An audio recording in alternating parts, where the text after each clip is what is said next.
I don't want to become white. I want to grow up, and so should you. Aren't you perpetuating the white-black problem by criticizing whites and glorifying blacks? If blacks and whites are supposed to be one and the same, don't you think Black History Week and similar days, weeks keep us separate? And of all this, do you feel that racism has accurately been cited as a reason for so many of today's problems?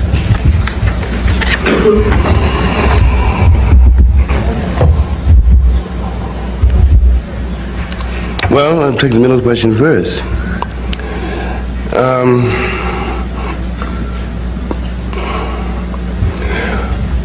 I was not joking about White History Week. After all, I was told quite some time ago when I was growing up that George Washington couldn't tell a lie. And did or did not chop down the cherry tree, I forget.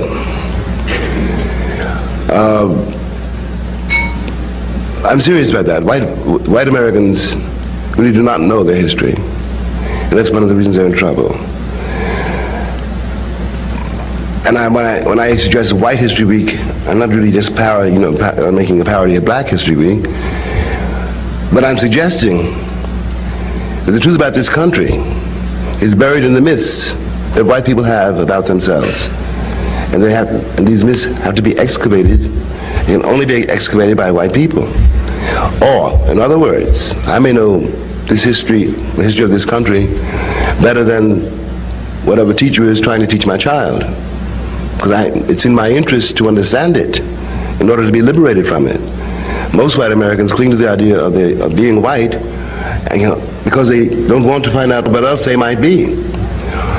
But if I know that I have black and white ancestors, so do you. And no one in this country can prove they're white. No one would dare to try to prove that. And I'm not trying to glorify black people or denigrate white people. I'm trying to point out that we are, whether we like it or not, connected, and that a connection should be our triumph and our glory instead of our shame.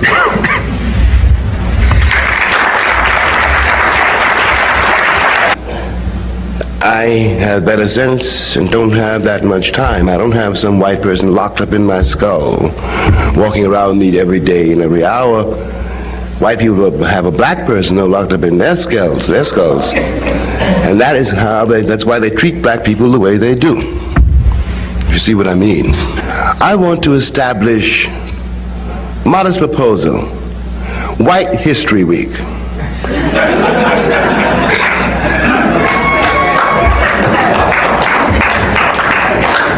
But the answer to these questions is not to be found in me, but in that history which produces these questions. It's late in the day to be talking about race relations. What are you talking about?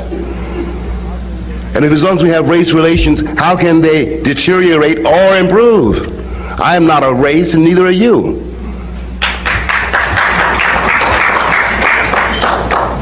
No, we're talking about the life and death of this country. And one of the things, I'm not joking when I talk about White History Week, one of the things which most afflicts this country is that white people don't know who they are, where they come from. And that's why you think I'm a problem.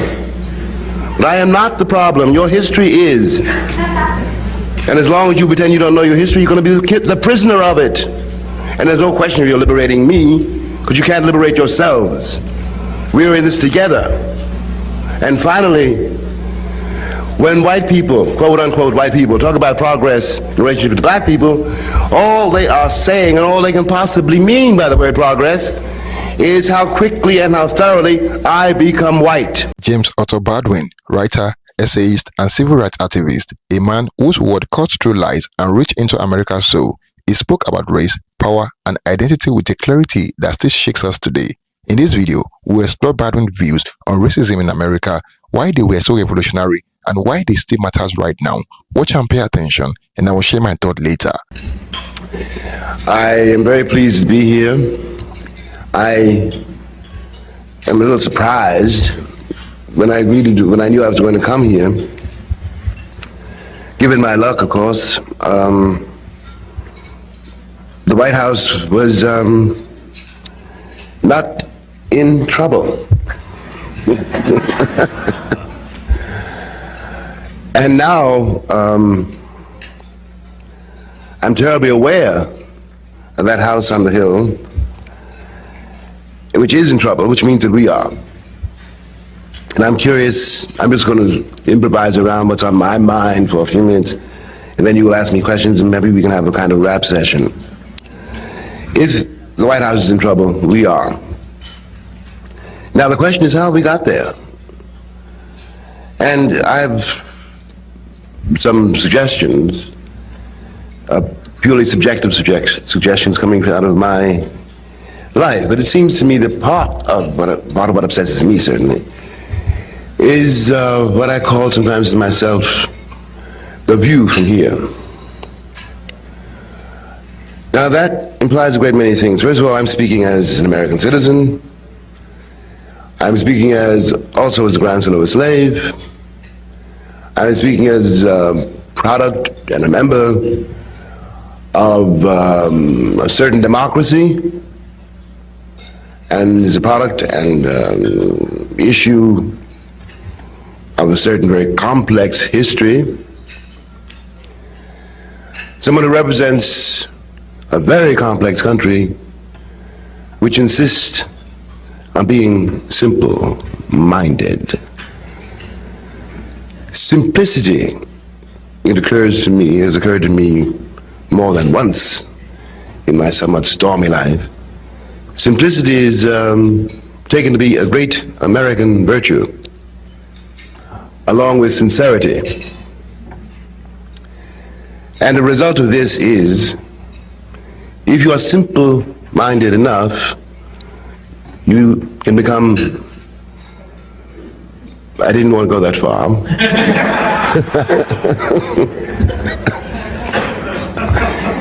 And as long as you're sincere in what you say, you haven't got to know what you're talking about.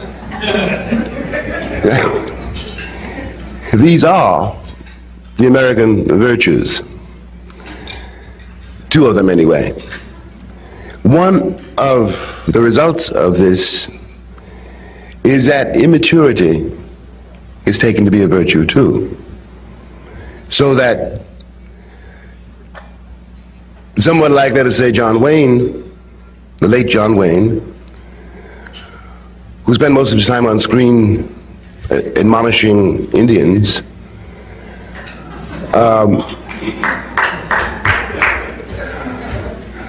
was under no necessity to grow up.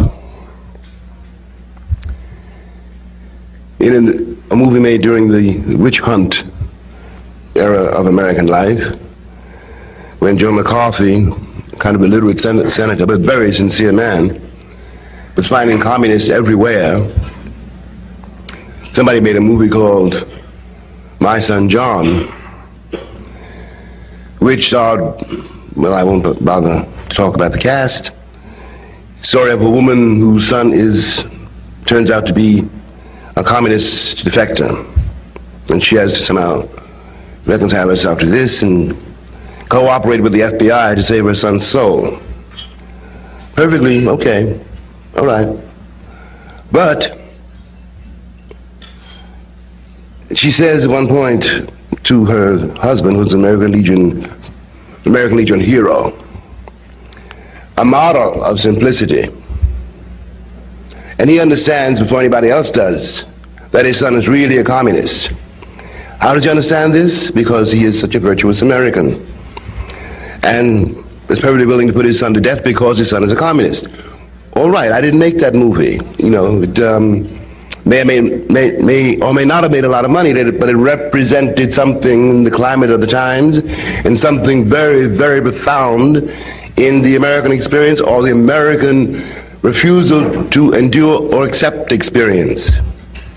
One of the things, it seems to me, that has always contributed to this adoration of innocence, this adoration of immaturity, so that we really do get representing us a post-adolescent who's almost 80 years old.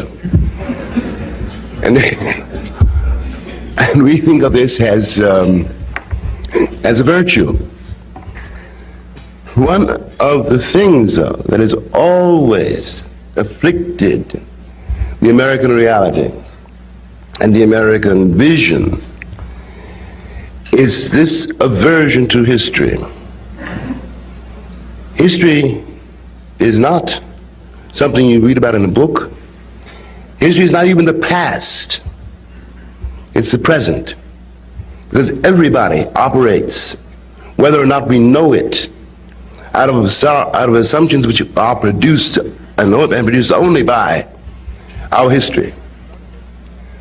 Now, the history of this country is not bloodier than that of other countries, but it's bloody. It is not more criminal than that of other countries, but it's criminal. Or in short, it is not worse than the history of France or England or any country we can name, but it's different. It's different for several reasons. A few weeks ago, I happened to have the TV set on, and I was flicking it aimlessly for a while, and then I started doing it deliberately. And what was I watching? I was watching a series of images, all of them bloody. Guns, all kinds of weapons, corpses, cowboys and Indians, good guys and bad guys. And for a moment it seemed to me that these compulsive set of images, I pretended to myself I was watching a person, a human being, who was very, very, very, very ill and was trapped in these images, could not be released from them. Because all of these images come out of the history which we always deny. It is important to recognize that we did steal the land from the people who were here before us. We stole it. And we never honored a single treaty made with that person known as the American Indian. And I repeat, we're not talking about the past, we're talking about the present. We did enslave millions of people for no other reason than because they were black, and we did make a lot of money out of slave labor. Neither is this uncommon. It is a part of human history. But it is one thing to do something and another to deny it. The doctrine of manifest destiny reassured all white Americans that as white people, as the guardians of civilization, they had the right and therefore the duty to exterminate whatever stood in the way of the superior civilization. And as for Sambo, though it can be argued that slavery is a strange road to take in order to civilize someone, that was the argument, so that we can see, if we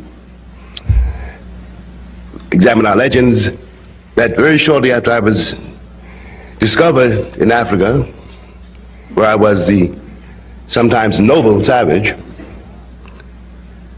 I was, in the twinkling of an eye,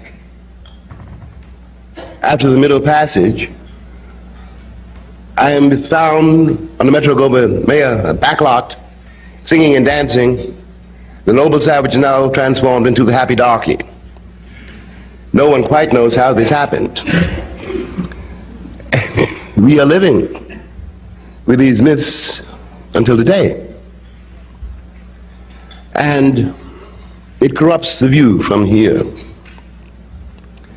Because part of what has happened is in the effort to deny whence we came, we've had to make up a series of myths about it.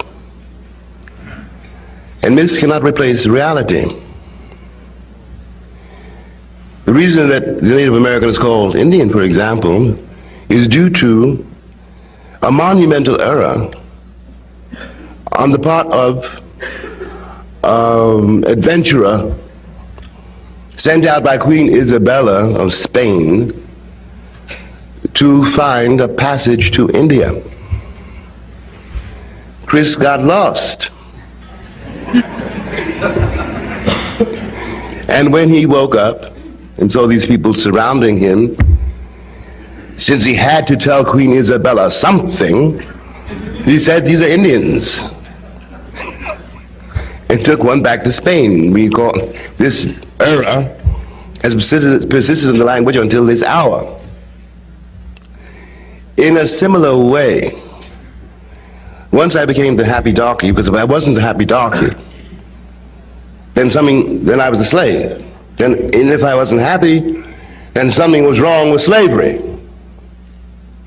So I had to be happy to keep the master happy, to say nothing, of course, of the mistress. Out of this profound misapprehension has come a system of reality, a system of ideas even, a system of thought, which makes reality very hard to reach. When the slave was discovered and put in chains, obviously he was debased, along with his women and his children.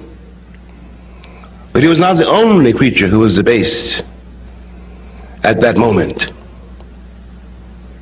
The man, the people who put him in chains had also become less than human and debased themselves, with a further disadvantage. Whereas the slave must know the master, because the slave's life is in the master's hands. And the master cannot fool a slave, but the slave can fool the master, because the master wants to be fooled. My father, all the years that I lived with him, never dreamed of telling a white person the truth about anything. It simply never entered his mind to do so. He didn't care what they thought, he didn't care if they lived or died, he loathed them. That was very frightening for me to watch. My turn came too. But I could see what had happened.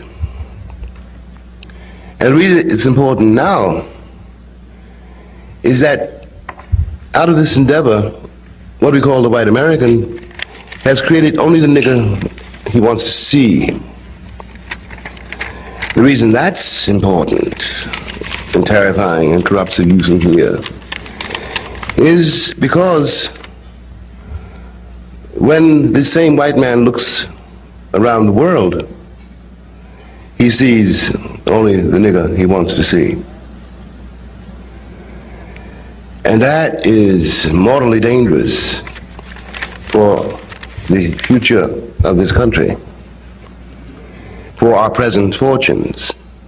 The world is full of all kinds of people who live quite beyond the confines of the American imagination and who have nothing whatever to do with the guilt-ridden vision of the world which controls so much of our life and our thinking, and which paralyzes very nearly our moral sense. We are living in a world in which everybody and everything is interdependent. It is not white, this world. It is not black either.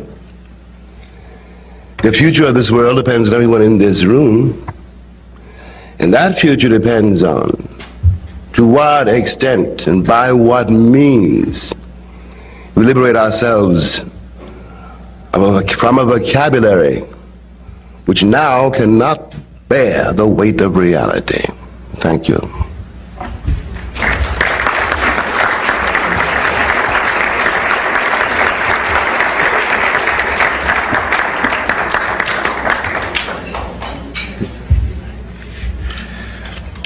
Mr. Baldwin, these questions come from the audience.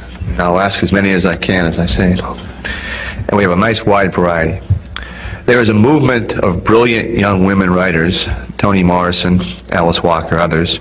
Could you please comment on the influences, including yourself, that have produced this movement? That's by no means an easy question, is it? Partly because I know all those ladies and they're friends of mine. And I'm always a little frightened because I'm afraid to leave somebody out. But anyway, I know them all. I'm not sure I can answer your question. I think, first of all, that the arrival of Tony and Maya and Paul Marshall and Alice Walker, for example, Louise Merriweather, was, in a way, inevitable. It had to come about because of the role that black women have played in this country, and more specifically, the role that black women have played in the lives of all black men. And that has always been a very troubled and even dangerous role because of the position of the black man in this republic, which makes the situation of black women who have got to respect their fathers and find a way to protect their sons and their lovers without emasculating them. It is time that she began to tell something of that story. It is in some senses been condemned. But I think I welcome it as the ventilation, so to speak, of a family quarrel. What they have to say is somewhat terrifying, but true. And as for the influences, I hardly know where to begin. We'll have to go back at least as far as W.B. Du Bois. The influences being, in short, that work done by black people, especially black people, to clarify the role of black people here, because most white historians and most white commentators, until today, are so busy justifying it that they can only lie about it. So that Tony and Maya are excavating us all, helping to excavate all of us from a very dangerous myth.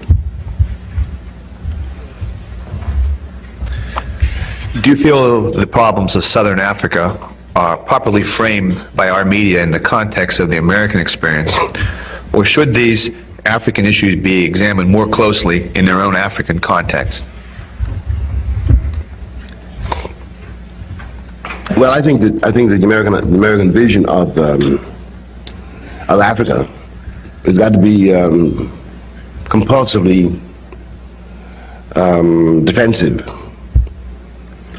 South Africa implicates everyone in this room. It brings into question, or it reveals, the real meaning of the civilizing mission. Because that's how Africa was civilized. But we're watching in Soweto and Johannesburg, here's the process. No matter how one might want to pretty it up, no matter what Hollywood has told us. The African context in which it should be examined, of course, scarcely exists in the American imagination. And one of the reasons for that is that it brings into focus in the uneasy American imagination the real role of black people in this country in the uneasy American imagination. The truth being, as concerns the presence of black people here, that in the generality, white people have never accepted the real meaning of it and are unable to imagine, even though it is absolutely true, that this is not and never has been and never can be a white country. We have been here together too long. And the vocabulary which we are avoiding has got to deal with that before it can deal with anything as vivid, as dangerous, and as overwhelming as the South African situation.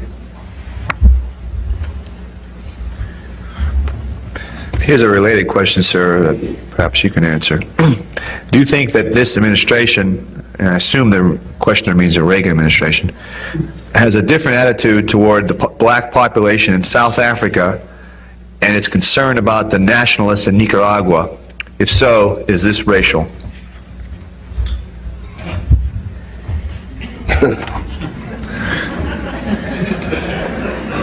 You knew they weren't going to be easy. Well, they have no concern, let's be very blunt about it. I don't think this administration has any concern with Nicaragua either. It has concern with what it takes to be its interest. What strikes me is that both Nicaragua and South Africa are expected to remain the pawns of the so-called free world forever. Of course, we are against the freedom, South African black freedom, because it means communism, or that's what people say. But we are against freedom in Nicaragua for the same reason. And we have not the remotest notion of what we're talking about in either case. Period. And it is racial.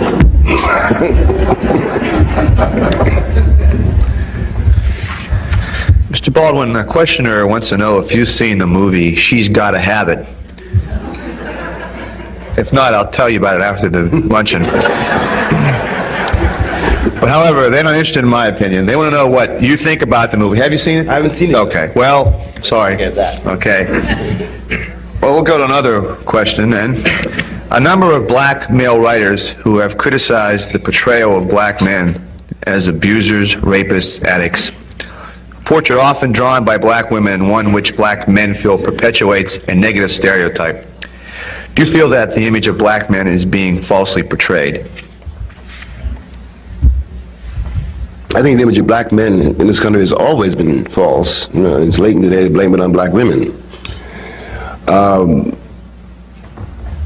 The Color Purple is, of course, the most controversial of these books or movies. And the only way I can answer that question is to say that, well, the movie I thought the movie was awful, really. And in the movie I felt that if you're going to give me that particular man, that black man, then you got to tell me more about him. You know, I can quite see, that black men can do all those things, but then there's got to be something wrong with them. And you'd have to let me know something more than the catalog of this man's brutality. If he were white, then he would be, Paul Newman were playing that cat. You'd realize he was very, very sick, and he'd have all your sympathy, you'd hope he'd get well. But the black image is very, very different. All you got to do in order to do that is be black. Well, it's an image of black people which is not entirely Alice Walker's fault. That is the way the Republic has seen black people, black men, since they heard of black men. And that has had a terrible effect on black women. And in that context, if the motive is to be liberated from these images by exercising them, really, then amen. Freedom is very difficult to achieve, and the process is very, very awkward. But in order to demolish an image, sometimes you have to hold it up to the light and see what weight it will bear, see where it comes from, see if you can live with it, and if you can't live with it, get rid of it. That answers your question. This one was written apparently as you're answering the last one as a follow-up. Could you please go into detail about the role or the comportment of today's American black male? The what? The role. The role. Mm-hmm. What should be the role?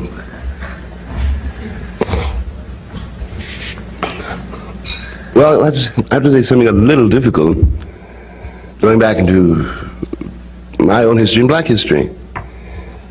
What should be the role of the comportment of today's American? One of the difficulties about being a black man in this country has always been the difficulty of being a white man, because it is assumed so profoundly that no one has ever questioned it, I think. That the black man wants to be a white man. White men, as I've observed, are not sure they want to be white. It's got to be exhausting.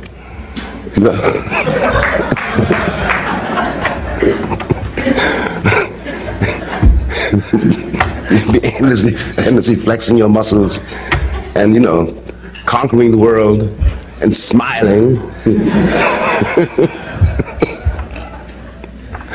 And, it wears white people out. Furthermore, black people are always, in the presence of white people, you're watching an imitation. And you realize this if you try to imitate it, because you cannot imitate an imitation. Therefore, the role of the black man in today's America has got to be what it always really was, or what the Republic always feared it was. He is a man. And a man cannot be told what to do, a man cannot be defined by others. And there's nothing new about that. What the question really means is how should we alter the American model so that both the black man and the white man can be free. That's what the question means.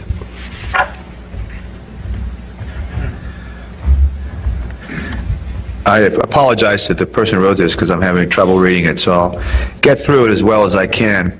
You talk about facing reality, at least by white America. Don't you think it's time for black America to realize that a great deal of its problems are trying to blame them on the past and white America? Isn't it time for blacks to face up to their own realities, or to other realities? I think that's the general, I drifted the question. Excuse me. Well, I've heard that before. I don't think that black people, in the generality certainly, can be accused of blaming their situation on the past, or indeed blaming their situation on anybody. The situation is much too vivid, much too terrible for that kind of self-indulgence. But it isn't, people I started out with, history is not the past. The situation of the black community in this country is abominable, because this is a racist country, and every institution in this country is a racist institution. And the very last thing the Republic really wants is an autonomous black community. Anywhere. Everybody knows, for example, that if you build a school in a ghetto, you built a disaster factory. And the answer to that is not to bus a child to another neighborhood. The answer to that is to rebuild a city so that human beings can live in the city. Cities are not supposed to be built for money and to make a few people rich. Now, if we want to deal with that, we've got to go there. In the meantime, there's no point in blaming the black community for being upset about the community, because the community has always been at war with the Republic. When we tried before, some time ago, there was a school strike in Harlem in which blacks and Puerto Ricans came into the schools declaring themselves responsible for the education of their children, and it was a very successful strike. I was there, like the nieces and nephews in school. It was broken by the United Federation of Teachers and by the city, because they did not want, first of all, that those billions of dollars, which is the education system, it is $1 billion business. They did not want that money controlled by blacks and Puerto Ricans. And that is what we're up against, and it's not the past, and there's no point in blaming black people for it.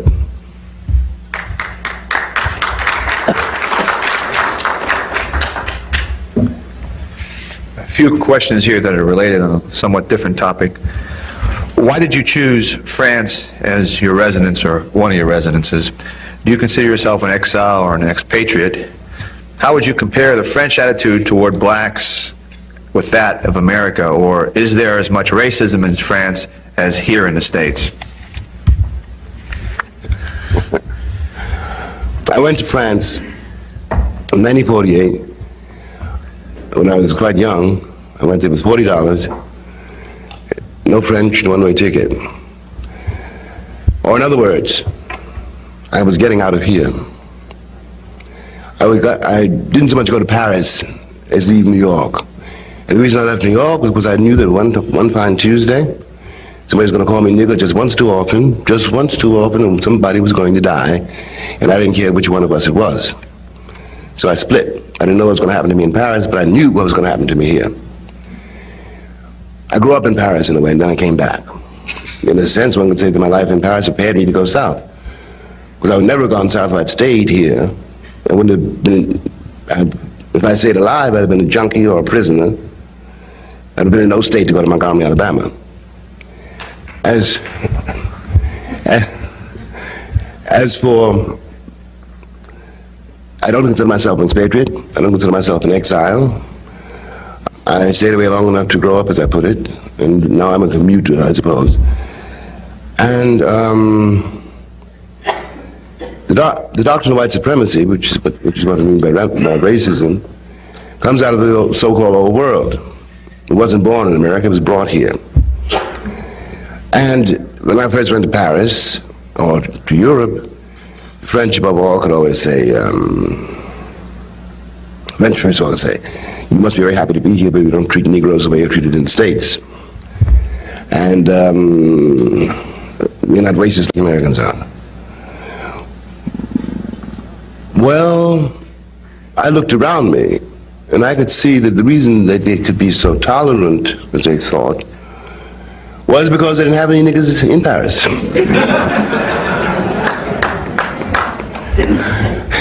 They were working for them far away, Senegal, Algeria, and so forth. And so it was not a part of the social fabric. And of course it was very good for me in a way, except my mama didn't raise no fools. I realized almost at once that the Algerian was a nigger in Paris. I was poor, I was with them, in the same jails with them, the same hotels, sleeping in shifts. Another way we were treated. And in a way, that's what drove me home, because I could see what was happening in my country was the same thing that was happening in France. And since I was not French, couldn't do anything there, I came home because I didn't want to duck it. Now the doctrine of white supremacy, which seemed to have affected Europe less, the cities of Europe, London, Paris, Belgium, Berlin, it's come back to Europe. And the same thing is going on in the European cities as is going on in the American cities. And for the same reason. How would you compare the artistic and creative climate in France to that in the United States? Well, I guess the fairest thing to say is that the European experience, let's put it that way, is old enough for them they're not afraid of artists. Now, this doesn't mean they love them or that they respect them. They just know that every once in a while somebody like that is bound to come along, so they tolerate it. And if you live long enough, or if you are safely dead, they build a statue to you. In the meantime, you're on your own. Thanks.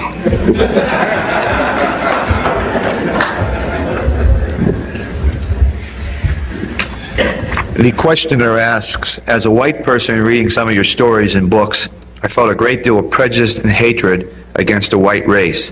Did I misinterpret? A great deal of hatred? Prejudice and hatred against whites. I don't think that my life's too short, for one thing. No, I don't think it's either prejudice or hatred against whites. After all, if I may say so, I wrote another country. And I wrote Jelani's Room, which can hardly be called anti-white diatribes.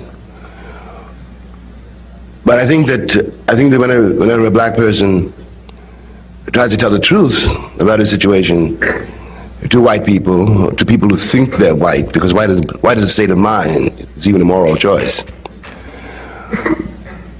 Every time, if my testimony is true, my testimony is a black citizen of this country, or a black would-be citizen of this country, if my testimony is true, then the American myth is a lie.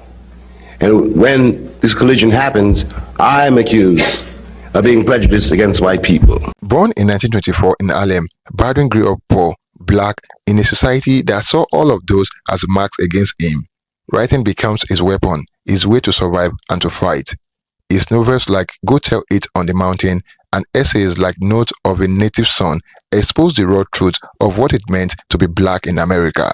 Baldwin did not just write, he challenged the nation to look into the mirror. Baldwin believed racism was not just about individual hate, It was about fear, denial, and America's failure to face its history. He argued that white Americans invented the idea of black inferiority to protect their own sense of superiority. In his words, white people need black people to justify their history. Without black people, America has no moral excuse. To Baldwin, racism was not just a problem for black people, it was a sickness in the American psyche. One of Baldwin's sharpest critiques was about what he called white innocence. He said that white Americans pretend not to know what is happening. They act shocked at racism, shocked at police brutality, shocked at inequality, even though history makes it plain. He wrote, "It is the innocence which constitutes the crime." In other words, claiming ignorance becomes a way to avoid responsibility. Baldwin was not fooled by it, and he did not want us to be either. Baldwin often asked, whose dream is the American dream?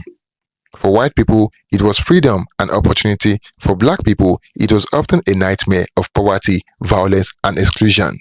He said, "I cannot believe what you say because I see what you do." To Baldwin, America's failure was pretending it was the land of equality, while systematically denying equality to black citizens. But Baldwin was not simply angry. He also believed in love, not a soft, easy love, but a hard, honest love that demands truth. He believed America could change, but only if it faced its sins. He said, "Not everything that is faced can be changed, but nothing can be changed until it is faced." Baldwin wanted black and white Americans to see each other fully, not through the lies of race, but through the truth of humanity. Decades later, Baldwin's words remains urgent. When we see police violence, voter suppression, housing discrimination, and debate over whether to even teach black history, Baldwin's voice echoes. America has not faced its truth. It reminds us that racism is not a black problem. It is an American problem. And until the nation deal with it honestly, it will continue to eat away its soul. James Baldwin was more than a writer. He was a prophet. He forced America to confront what it wanted to deny. His word challenged us to face history, demand justice, and choose truth over lies. Thank you for watching, guys. Don't forget to like this video and share your thoughts in the comment box below. Until next time, cheers and have a good one.